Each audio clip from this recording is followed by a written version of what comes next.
Hello दोस्तों, हाय। कैसे आप लोग? आप सभी को एस के यादव सर के क्लास में स्वागत है। और अपना बेसिक केमिस्ट्री की सिलसिला जारी है ना, जिसमें हम लोग पार्ट 1 पार्ट 2 वीडियो को अच्छे से समझे देखे भी होंगे आप लोग कि हाइड्रोजन से लेकर के नियॉन तक आपको बता दिया गया है पार्ट 1 पार्ट 2 करके। आज जो अपना मूल शुरुआत है वो पार्ट 3 वीडियो है, जिसमें हम लोग सोडियम से लेकर के फास्फोरस तक का अध्ययन करेंगे। ठीक है, करते हैं बिना समय गंवाए सोडियम की शुरुआत। नए सबसे पहले तो आप ये जानिए कि सोडियम का परमाणु संख्या कितना है, 11 है। सोडियम का संकेत क्या है, Na, और परमाणु द्रव्यमान कितना है, 23 है। परमाणु द्रव्यमान ज़्यादातर याद करने की ज़रूरत नहीं, आप दुगुना मार दीजिएगा। 11 दूना कहिए 22, तो सर जी ऑप्शन में 22 रहेगा तो 22 मारेंगे, नहीं। आप बाद में कभी कभी ऐसा आ जाता है, क्वेश्चन तो बनाएगा, बाकी न्यूमेरिकल में अगर याद ना रहे तो जितना एटॉमिक नंबर है उसके दुगुना करके आप वैल्यू डाल करके, जैसे आपको कहेगा मॉलिक्यूलर वेट सब निकालिए, तो वहाँ आप डबल करके शॉर्टकट जा सकते हैं और एवरेज में आंसर आएगा। एक्यूरेट आंसर कहिएगा आ जाएगा, वो नहीं आता है, एवरेज में आ जाएगा, लेकिन करेक्ट आप मान सकते हैं। सबसे पहले हम लोग बात करेंगे सोडियम के बारे में। ये सोडियम क्या है, धातु है। सोडियम क्या है आपका, धातु है। और यह एक ऐसा धातु है जिसको हम लोग चाकू से काट सकते हैं, चाकू से काट सकते हैं। सोडियम को चाकू से काटने के दौरान एक और बात आपको हम बताए थे पिछले वीडियो में कि लिथियम भी एकमात्र ऐसा धातु है जिसको हम चाकू से क्या करते हैं, काटते हैं। और लिथियम सबसे हल्का धातु है जिसका इस्तेमाल हम लोग बैटरी बनाने में करते थे। ठीक है, सोडियम से रिलेटेड एक और प्रश्न आपको पूछ लिया जाता है कि सोडियम हवा के संपर्क में आने पर क्या हो जाता है, सोडियम में आग लग जाता है। तो भाई साहब, जब सोडियम में आग लग जाएगा, क्योंकि जब ये बाहर रखिएगा, इस वायुमंडल में तो ऑक्सीजन है जो कि आपको बताए भी हैं 21% है, तो वो ऑक्सीजन के संपर्क में आने पर जब आग लग जाएगा तो सोडियम को बचाना भी है ना। तो सोडियम को आप कहाँ बचाइएगा, तो सोडियम को बचाने के लिए हम लोग क्या करते हैं, किरोसिन तेल में इसको डुबा करके रखते हैं। किस तेल में, किरोसिन तेल में डुबा करके रखते हैं सोडियम को। ये किरोसिन तेल क्या होता है, इनके बारे में भी जान लीजिए।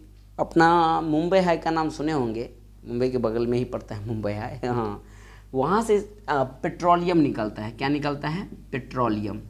और इस पेट्रोलियम से 3 प्रकार के तेल हम लोग बना लेते हैं। एक बनाते हैं पेट्रोल बनाते हैं, एक बनाते हैं आपका डीजल बनाते हैं, और एक बनाते हैं आप किरोसिन तेल बनाते हैं, जो आपको यहाँ पे लिखा हुआ है। ठीक है, सबसे हाई क्वालिटी का अगर तेल रहेगा तो वो पेट्रोल हो जाएगा, उससे लो क्वालिटी का तेल आपका डीजल हो जाएगा, और सबसे लो क्वालिटी का तेल आपका किरोसिन तेल हो जाएगा। तो पेट्रोलियम क्या है और पेट्रोल क्या है, आप अंदर समझ गए होंगे ना। पेट्रोलियम अलग चीज़ है, काला चिपचिपा जैसा ऑयल होता है, लेकिन जब पेट्रोल को देखिएगा तो उसका कलर दूसरा होता है। यानी इसको फ्रेश किया जाता है ना, प्यूरिफिकेशन किया जाता है। और पेट्रोल को हम लोग जो मापते हैं इसकी शुद्धता को ऑक्टेन नंबर में, कभी कभी एग्जाम में ये भी पूछ लिया जाए तो किस नंबर में मापते हैं, तो ऑक्टेन नंबर में। इनको भी थोड़ा याद रखिएगा। तो सोडियम से रिलेटेड जो भी बात था हम लोगों ने जान लिया। सोडियम से रिलेटेड एक और बात हम लोग जानेंगे कि सोडियम को जब हम क्लोरीन के साथ जोड़ देते हैं, अभिक्रिया करा देते हैं, तो एक सूत्र आपको नया प्राप्त होता है जिसको हम लोग सोडियम क्लोराइड कहते हैं। अर्थात यह जो सूत्र है यह साधारण नमक का सूत्र है, जो आपके परीक्षा में कभी पूछ लिया जाए, पूछा ही जाता है, तो इनको याद रखिएगा। सोडियम क्लोराइड किसका है, साधारण नमक का सूत्र है। उम्मीद है कि आप सोडियम के बारे में आप अच्छे से समझ गए होंगे। अब सोडियम के बाद हम लोग पढ़ते हैं मैग्नीशियम, अर्थात 12 नंबर में आपका है मैग्नीशियम। ये मैग्नीशियम का कैसे अध्ययन करेंगे। मैग्नीशियम मानव बॉडी में भी पाया जाता है। क्वेश्चन पूछा भी जाता है कि मनुष्य के शरीर में मैग्नीशियम कितना प्रतिशत है। जब परसेंटेज की दृष्टि से पूछे तो आप 24 से लेकर के 25% मार सकते हैं, लेकिन यही क्वेश्चन को जब ग्राम में पूछा जाएगा तो ग्राम में आपको 26 ग्राम होता है मैग्नीशियम का वैल्यू, यानी मानव शरीर की बात बता दिया। वही मैग्नीशियम का इस्तेमाल हम लोग उर्वरक यानी कृषि क्षेत्र में भी करते हैं, कृषि क्षेत्र में भी करते हैं। किसका इस्तेमाल, मैग्नीशियम का इस्तेमाल, अर्थात उर्वरक बनाने में, खाद बनाने में करते हैं मैग्नीशियम का इस्तेमाल। उम्मीद है कि आप मैग्नीशियम को समझे होंगे। मैग्नीशियम से 1-2 क्वेश्चन और पूछ लिया जाता है, अर्थात आपसे पूछा जाएगा कि मैग्नीशियम का इस्तेमाल या मैग्नीशियम का मुख्य अयस्क क्या है। तो मैग्नीशियम का मुख्य अयस्क, जैसे कि आप कार्नोलाइट का नाम सुने होंगे, है ना, इसका मुख्य अयस्क कार्नोलाइट है। कभी कभी एग्जाम में डोलामाइट भी आ जाता है, तो ऐसे करके आप डोलामाइट भी याद रखिएगा। मैग्नीशियम का 2 अयस्क है मुख्य रूप से, हालांकि काफ़ी है, हाईलाइटेड दृष्टि से आप 2 ही याद रखिए तो आपकी परीक्षा में यही प्रबल संभावना रहता है आने का, कार्नोलाइट और डोलामाइट। उम्मीद है कि आप मैग्नीशियम को अच्छे से समझे होंगे। और मैग्नीशियम से रिलेटेड जो भी बात है लगभग वो आपको हम बता दिए। मैग्नीशियम के बाद हम लोग अध्ययन करते हैं 13 नंबर, और वो है आपका एल्युमिनियम। सबसे पहला एग्जाम में पूछा जाता है एल्युमिनियम से रिलेटेड। एल्युमिनियम क्या, विद्युत का तो सुचालक होगा ही, और जिससे करंट जाएगा वो भी उष्मा, उससे उष्मा भी जाएगा अर्थात हीट भी जाएगा। तो उष्मा और धारा यानी विद्युत दोनों का सुचालक है कौन, एल्युमिनियम। और जब ये उष्मा बोले तो हीट है ना, और धारा दोनों का सुचालक है। कभी कभी परीक्षा में यह भी पूछ लिया जाता है कि खासकर 10th क्लास में एनसीईआरटी में ऐसा प्रश्न भी है कि एल्युमिनियम का उपयोग बर्तन बनाने में क्यों किया जाता है। एल्युमिनियम का उपयोग बर्तन बनाने में क्यों किया जाता है। एक बात आपसे शेयर करना चाहते हैं, अगर देखा जाए तो अभी तो ट्रेंड मतलब पहले के समय ऐसा था कि जब लड़का लड़की सबका जो देखा सीन होता था तो छोटा छोटा प्रश्न पूछा जाता था कि साग में कितना हल्दी पड़ेगा। तो कॉमन सेंस से जो बच्चे होते थे बुद्धिजीवी वो बोल देते थे कि नहीं साग में हल्दी थोड़ी पड़ता है क्या, तो वहाँ उसका सेंस पकड़ लिया जाता था। लेकिन आजकल देखिएगा एजुकेशन मैटर इतनी आगे बढ़ गई है तो ऐसा प्रश्न पूछने का संभावना रहता है, अर्थात कहाँ शादी विवाह से रिलेटेड जब वो देखा सुनी क्वेश्चन खासकर ये पूछा भी जाता है और जानना चाहिए कि एल्युमिनियम का उपयोग बर्तन बनाने में क्यों किया जाता है। अगर वो बच्चे जवाब दे देते हैं तो आप समझ जाइए कि हाँ थोड़ा सा जानकारी में है ना। हाँ सिंपल क्वेश्चन है, आप अच्छे से जवाब दे दोगे कि एल्युमिनियम का उपयोग बर्तन बनाने में क्यों किया जाता है, क्योंकि यह ऊष्मा का अच्छा चालक है। क्योंकि एल्युमिनियम का बर्तन जल्दी हीट हो जाता है। अगर ऐसा होता तो लोहा के बर्तन में ही तो खाना बनाते ना, काहे नहीं लोहा के बर्तन में खाना बना रहे। नहीं बनाने का मेन रीज़न ये है कि लोहा जितना मतलब देरी तक गर्म होगा है ना, यानी जितना जल्दी गर्म हो जाएगा तुरंत उतना ठंडा भी हो जाता है, अर्थात उसमें खाना बनाना कंफर्टेबल और उतना अच्छा नहीं होता है जितना कि एल्युमिनियम में होता है।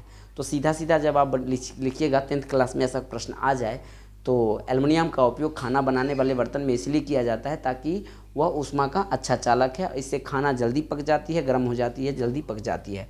उम्मीद है कि आप एल्युमिनियम को समझे होंगे। एल्युमिनियम से एक रिलेटेड और क्वेश्चन पूछ लिया जाता है, जैसे कि हम लोग मैग्नीशियम को देखें कि इसका मुख्य यस्क क्या है, कार्नोलाइट और डोलामाइट। ऐसे इसका मुख्य यस्क आपको बॉक्साइट याद रखना है। क्या याद रखना है, बॉक्साइट। कई बार परीक्षा में ये वर्ड जरूर आता है बॉक्साइट एल्युमिनियम से रिलेटेड, तो इनको याद रखिएगा। उम्मीद है कि आप मैग्नीशियम और एल्युमिनियम को अच्छे से समझे होंगे।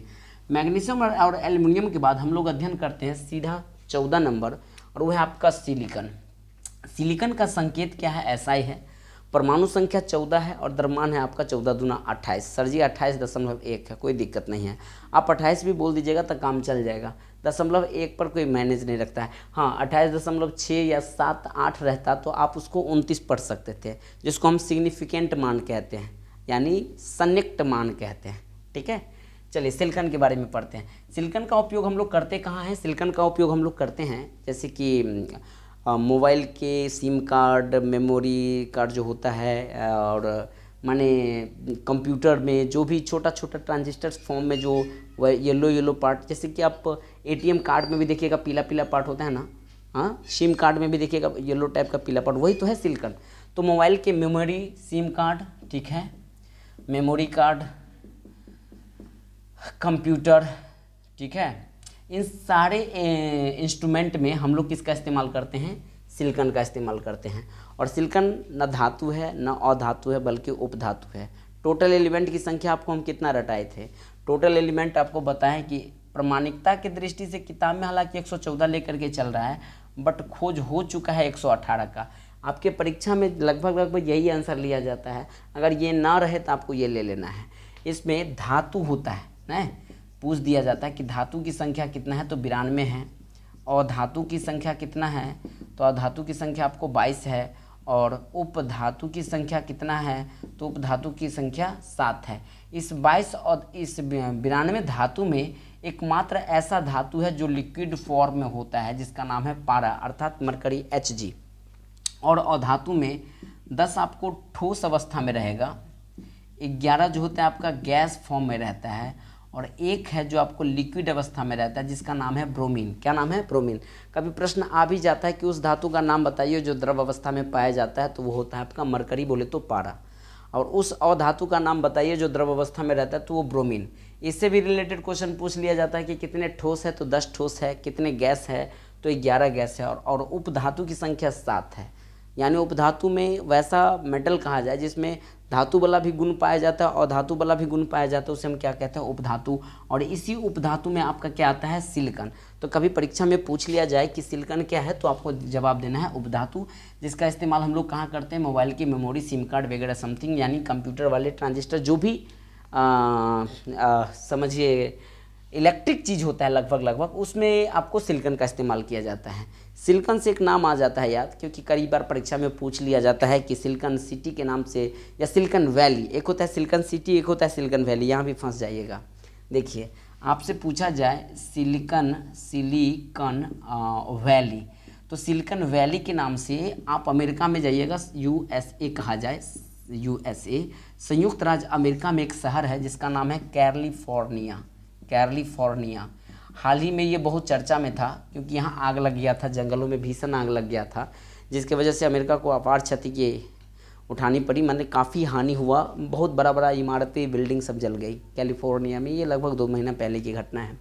तो कैलिफोर्निया शहर जो है, इनको सिलिकॉन वैली के नाम से जाना जाता है। कभी आपसे पूछा जाए कि सिलिकॉन वैली के नाम से किस शहर को जानते हैं, तो कैलिफोर्निया में एक शहर है, उसका नाम है सैन फ्रांसिस्को। क्या है इसको, सैन फ्रांसिस्को। और यही सैन फ्रांसिस्को अपने लोग के लिए भी आया है। भारत के एक बहुत बड़े महान आदमी यहाँ जाकर के जीरो पर इतने अच्छे से डायलॉग दिए हुए हैं, जो आपको क्या है ना, मतलब कहावत है ना, जीरो भी कभी कभी हीरो बना देता है। सेम समझिए यही कहानी है यहाँ सैन फ्रांसिस्को, जो आपको बाद में ज़रूर बताएंगे उस मैटर पे। अभी हम लोग केमिस्ट्री में हैं, तो केमिस्ट्री की बातों पर विशेष रूप से चर्चा किया जाना चाहिए। तो आपसे पूछा जाएगा सिलिकॉन वैली के नाम से कौन जाना जाता है, तो कैलिफोर्निया में एक सिटी है जिसका नाम है सैन फ्रांसिस्को। ये कहाँ पड़ता है, अमेरिका में पड़ता है। लेकिन यही प्रश्न को दूसरे अंदाज में आपसे प्रश्न पूछ लिया जाए कि सिलिकॉन सिटी कौन है, तो सिलिकॉन सिटी अपने भारत में देखा जाए, सिलिकॉन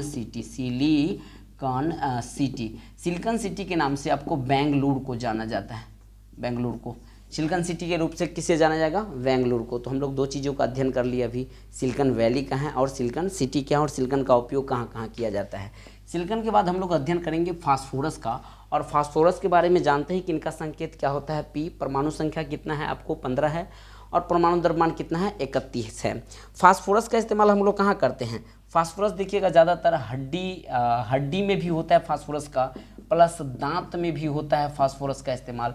तो इन चीज़ों के याद रखिएगा, हड्डी और दांत में फास्फोरस का इस्तेमाल होता है। साथ ही साथ फास्फोरस को कृषि क्षेत्र में भी फास्फोरस को देखने को मिलेगा, यानी जब खाद बनाइएगा ना तो खाद में भी हम लोग क्या करते हैं, फास्फोरस का उर्वरक क्षेत्र में उपयोग करते हैं। और फास्फोरस का इस्तेमाल एक जगह जब कंपटीशन में पूछा जाता है, जैसे कि माचिस होता है ना, माचिस की तिल्ली या चूहा मारने वाला दवा, माचिस की तिल्ली या चूहा मारने वाला दवा, इन दोनों में आपको किसका इस्तेमाल होता है, फास्फोरस का। यहाँ दांत आया है, दांत से रिलेटेड 2 क्वेश्चन आप पूछ देते हैं आप लोगों से, थोड़ा समय है आज इसलिए।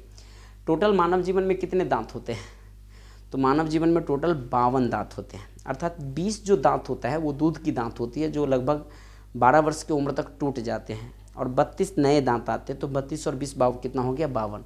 तो सर जी 32 नए दांत एकाएक आ जाते हैं क्या, नहीं, एक दांत ऐसा है जो आपको काफ़ी लंबे समय के बाद आएगा, अर्थात जब आपकी उम्र 20 से 25 साल एवरेज में दे रहा हूँ, हालांकि आपकी परीक्षा में एवरेज ही लिया जाता है 20 से 25 ऐसे प्रश्न के लिए, जिसको हम लोग नॉलेज टीथ कहते हैं, अकल की दांत। तो अकल की दांत कब आती है, तो 25 वर्षों की उम्र में, अर्थात 20 से 25 वर्ष की उम्र में। तो कभी दांत से रिलेटेड क्वेश्चन आ जाए तो आप ज़रूर इनसे जवाब दे दीजिएगा। हालांकि दांत आपको स्पेशल हम पढ़ाएंगे जब आगे हम बायोलॉजी और टॉपिक को आगे बढ़ाएंगे। तो उम्मीद है कि आज जो आपकी जो मूल पढ़ाई थी, सोडियम, मैग्नीशियम, एल्युमिनियम, सिलिकॉन और फास्फोरस, इनको आप अच्छे से समझे होंगे। सर एक बार रिवीजन करवा दिया जाए। सोडियम का संकेत Na है, केरोसिन तेल में डुबा के रखते हैं, हवा के संपर्क में आने पर आग लग जाती है, ठीक है। मैग्नीशियम मानव बॉडी में 26 ग्राम है, 24 से 25% कहा जाए अगर परसेंटेज में लेते हैं। खाद्य में इसका उपयोग करते हैं, खाद्य माने उर्वरक के क्षेत्र में। एल्युमिनियम मुख्य बॉक्साइट है, बर्तन बनाने में करते हैं, और बिजली की वायर में करते हैं। सिलिकॉन मोबाइल की मेमोरी, सिम कार्ड वगैरह समथिंग में करते हैं। कैलिफोर्निया शहर सिलिकॉन वैली के नाम से जानते हैं, और भारत में सिलिकॉन सिटी बेंगलुरु को जानते हैं। हालांकि कल आपको डायमंड सिटी भी पढ़ाए थे, जो आपको सूरत पढ़ा दिए थे। वहीं आपका फास्फोरस है, फास्फोरस का इस्तेमाल कहाँ करते हैं, दांत, हड्डी, इन सब में आपको फास्फोरस पाया जाता है, और उर्वरक में भी फास्फोरस होते हैं। और मोबाइल, ये माचिस की तिल्ली और चूहा मारने वाले दवा, इनमें भी हम लोग फास्फोरस का इस्तेमाल करते हैं। तो उम्मीद है कि आपको आज का क्लास अच्छे से समझ में आया होगा और यही टॉपिक को हम लोग फिर कल देखेंगे 5 एलिमेंट को, अर्थात फास्फोरस के बाद सल्फर पढ़ाना है आपको। सल्फर से लेकर के हम लोग कैल्शियम तक का अध्ययन करेंगे, ऐसे ही 5-5 करके। और ऐसा नहीं कि 20 के बाद आपको पूरा लगातार पढ़ा देंगे सब एलिमेंट 118 का 118 नहीं। जो आपका VVI है, जैसे कि चांदी हो गया, शीशा हो गया, मरकरी हो गया, इन सब को लेकर के एक क्लास कॉमन दे देंगे और अपना बेसिक केमिस्ट्री यहीं पर समाप्त हो जाएगा। लेकिन बेसिक केमिस्ट्री सिर्फ एलिमेंट की दृष्टि से समाप्त होगा।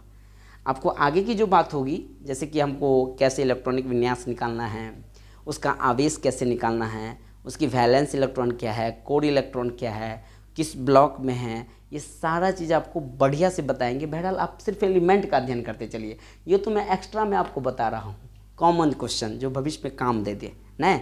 हम तो आपको ये टेबल पढ़ा रहे हैं कि इसको रटिए, सिर्फ इसको। जब तक ये आपका ये समझिए, मैथ के लिए मैं बताया था ना, दुकान का पहाड़ा या 1 to 100, समझिए आपको पहाड़ा सिखा रहे हैं केमिस्ट्री में, ठीक है। ये नहीं रहेगा तो फिर कुछ नहीं समझ में आएगा, रत्ती भर नहीं केमिस्ट्री समझ में आएगा, ये बात कन्फर्म है, समझ लीजिए, ठीक है ना। तो इनको थोड़ा याद करना पड़ेगा, उसके बाद हम लोग आगे बढ़ेंगे, ठीक है। तो मेरा क्लास कैसा लगा ज़रूर बताइएगा।